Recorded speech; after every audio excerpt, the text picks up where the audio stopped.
যে আপনার মাননীয় প্রধানমন্ত্রী আর মাননীয় স্পিকার কথা এটাকে আমরা বাদ দিতে পারি না। আমার ধারণা মনে হয় এই মাননীয় কথাটা থেকে কিন্তু সমস্ত অটোক্রেসির জন্মটা বোধহয় হয়। আমার অভিজ্ঞতা থেকে বলছি, আমি কিছু দিনের জন্য অর্থমন্ত্রী ছিলাম, মানে প্রতিমন্ত্রী ছিলাম।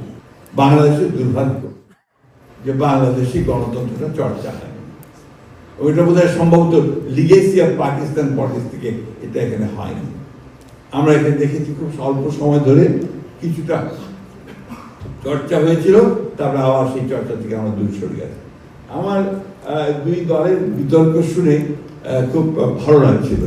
তো একটা আমার আপত্তি আছে, এই যে আপনার মাননীয় প্রধানমন্ত্রী আর মাননীয় স্পিকার কথা এটাকে আমরা বাদ দিতে পারি না। আমার ধারণা মনে হয় এই মাননীয় কথাটা থেকে কিন্তু সমস্ত অটোক্রেসির জন্মটা বোধহয় হয়। আমার অভিজ্ঞতা থেকে বলছি, আমি কিছু দিনের জন্য অর্থমন্ত্রী ছিলাম, মানে প্রতিমন্ত্রী ছিলাম আমাদের দেশের খালেদা জিয়ার সরকারের সময়। কৃষিতে ছিলাম, এরপরে সিভিল এভিয়েশন ছিলাম।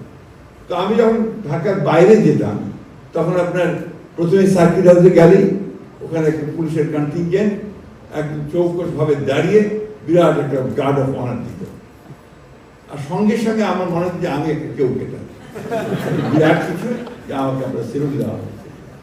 এই যে ধারণাটা, এই ধারণাটা কিন্তু আমাকে একটা ভিন্ন জগতে নিয়ে যায়।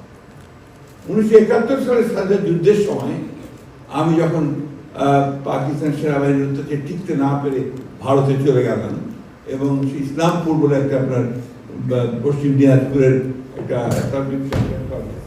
আমার একটু বদ অভ্যাস আছে, হাত পা খুব লাগাতে হবে।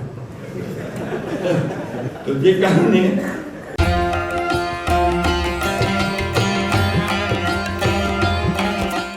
এগুলো পড়ে যায়। তো ওই সময় আমরা আপনার পালিয়ে যখন ভারতে চলে গেলাম, তখন তো রাতে শোবো কোথায়, থাকবো কোথায়, খাবো কি, সব কিছুই সমস্যা।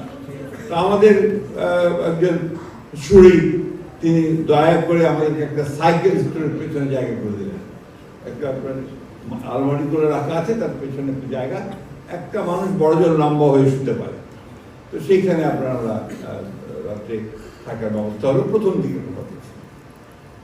তো ওখানে 2 দিন পরেই ওই বিকেলবেলা ওই স্টোরের সামনে একটা জায়গা ছিল, ওখানে আমরা চেয়ার নিয়ে বসতাম, গল্প করতাম। এমন সময় ওখানে একটা গাড়ি আসলো, অ্যাম্বাসেডার গাড়ি ভারতীয়, তার উপরে একটা আপনার ওই লাইট বসানো, সিকিউরিটি লাইট বসানো। গাড়ি থেকে নামলেন এক বয়স্ক ভদ্রলোক, আপনার ধুতি পরা, এবং আপনার সামনে আপনার একজন মাত্র ব্যক্তি, তার হাতে বোধহয় সম্ভবত একটা ভেতরে বন্দুক ছিল, অর্থাৎ একটা গান নাই। আমি লক্ষ্য করে দেখলাম যে উনি ভদ্রলোক বিহারের চিফ মিনিস্টার পরিচালক, একটি প্রদেশের, একটি রাজ্যের প্রধান মুখ্যমন্ত্রী। তিনি এসছেন ওই জায়গায় খবর পেয়ে, যেখানে কিছু বাংলাদেশ থেকে লোক এসছে যারা যুদ্ধ করছে, তাদের সাথে কথা বলতে। তিনি একা শুধুমাত্র তার একজন দেহরক্ষী নিয়ে তিনি সেখানে উপস্থিত হয়েছেন। আর আমাদের এখানে আমাদের যেই মন্ত্রী হয়ে গেল, সেই সম্পূর্ণভাবে ভিন্ন জগতে চলে গেল। তার সেলিউট, তার বাঁশি, গাড়ির সামনে একটা গাড়ি, পেছনে আরেকটা গাড়ি। এই যে মানসিকতাটা তৈরি হয়, এই তৈরি মানসিকতাটা কিন্তু আমাকে ধীরে ধীরে ওই ডিক্টেটরের দিকে নিয়ে যায়। আমি যখন মাননীয় কথাগুলো বাদ দিয়ে কথা বলতে করলে স্পিকার, প্রাইম মিনিস্টার বললে তো যথেষ্ট হয়, তাই না? আমরা মনে হয় যে আমাদের নতুন ছেলেরা এই বিষয়টা চালু করবে, তাহলে আমি মনে করবো একটা বিষয়ে আমরা আমাদের কালচারের একটা জায়গাতে পৌঁছতে সক্ষম হব।